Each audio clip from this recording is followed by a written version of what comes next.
For most of us, it's a word that conjures up broomsticks, black cats, and Halloween costumes. But behind the jokes and the Hollywood drama lies a very real and bloody history.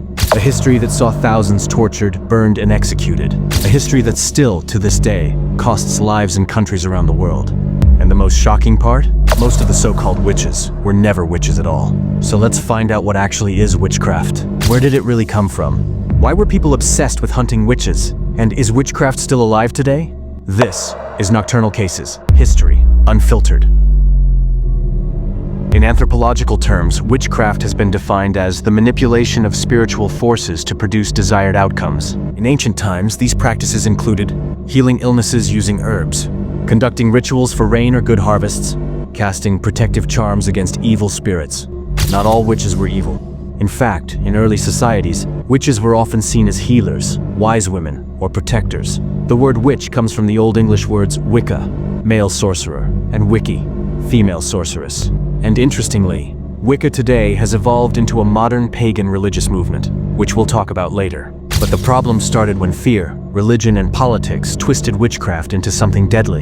Witchcraft has existed in some form for over 4,000 years. The earliest known reference to witches comes from ancient Mesopotamia, around 2000 BCE, where Sumerian myths mention sorcerers who used magic to harm others. Fast forward to ancient Egypt. In the Ebers Papyrus, circa 1550 BCE, one of the oldest medical texts, spells and incantations against witchcraft are recorded alongside medical remedies. In ancient Greece, witches were a part of everyday mythology. The famous story of Circe in Homer's Odyssey, a sorceress who turned men into pigs, is one of the earliest examples of a witch figure. However, it was medieval Europe that turned fear of witches into full-blown hysteria. Between the 15th and 18th centuries, witchcraft accusations exploded across Europe. The publication of the book Malleus Maleficarum, The Hammer of Witches, in 1487 by two German inquisitors, Heinrich Kramer and Jakob Sprenger, turbocharged the witch hunts.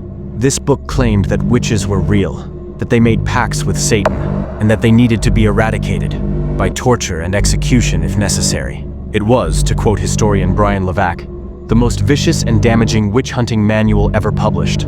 After its release, Europe saw an estimated 40,000 to 60,000 executions of accused witches. According to records analyzed by historians Robin Briggs and Ronald Hutton, most accused witches were poor elderly women. A survey of Scottish witch trials found that over 80% of the accused were women over the age of 50. Why? Because marginalized women were easy targets, especially widows who had no male protectors. In rural societies, when crops failed, when livestock died, when children fell sick, people needed someone to blame. Witchcraft became the perfect scapegoat. A neighbor's cow dies? Blame the old woman living alone. A child falls ill? Blame the village herbalist. The theologian John Calvin declared in the 1500s, "The witches are instruments of Satan, employed to torment mankind and bring about its ruin." But politics played a role too. In 1563, England passed the Witchcraft Act, making witchcraft punishable by death. Not because of real concern about magic, but because of state control over religious conformity. Historically, witchcraft practices varied by region. In Africa, witchcraft involved ancestral spirits, charms, and curses. In Europe, witches were accused of flying, shape-shifting, and attending sabbats, secret nighttime meetings. In the Americas, indigenous magic combined with African traditions to form voodoo and Santeria. But a lot of accusations were based on pure myths. Flying on broomsticks originated from hallucinations after using hallucinogenic herbs applied with sticks. Black cats as familiars?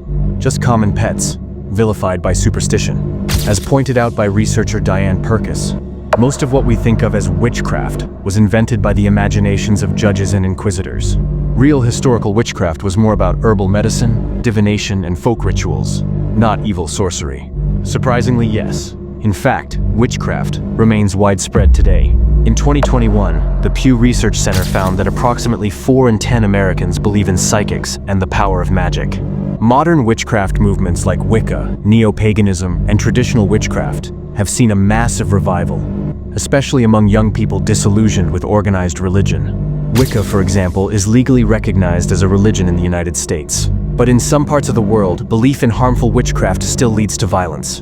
In Tanzania, more than 500 elderly women are murdered each year after being accused of witchcraft. according to a report by the UN Human Rights Council. In India, witch hunting remains a real deadly issue.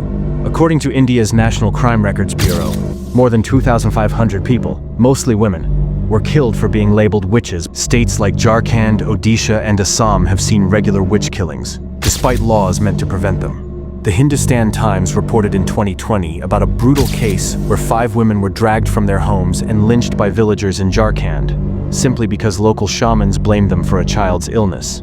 The history of witchcraft is drenched in blood, and sadly that hasn't changed. A few cases worth highlighting. Ghana, 2020. 90-year-old Aqua Dente was beaten to death after being accused of witchcraft. Reported by BBC News, July 2020. Papua New Guinea. Witchcraft-related violence is so common that the government had to establish safe houses for accused women. United Kingdom, 2012. The torture and murder of 15-year-old Christy Bamu during an exorcism ritual. The perpetrators believed he was possessed by evil spirits. Even today, witchcraft accusations are often used as an excuse for violence against women, the elderly, the disabled, or anyone different.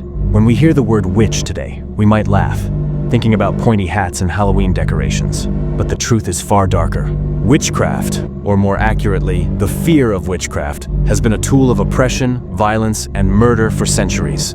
And in many places around the world, it still is.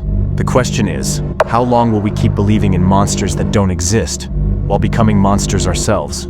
If you found this story eye-opening, make sure to like this video, share it with others, and subscribe to Nocturnal Cases. The world has too many dark corners still hidden from view, and we'll continue uncovering them, one case at a time.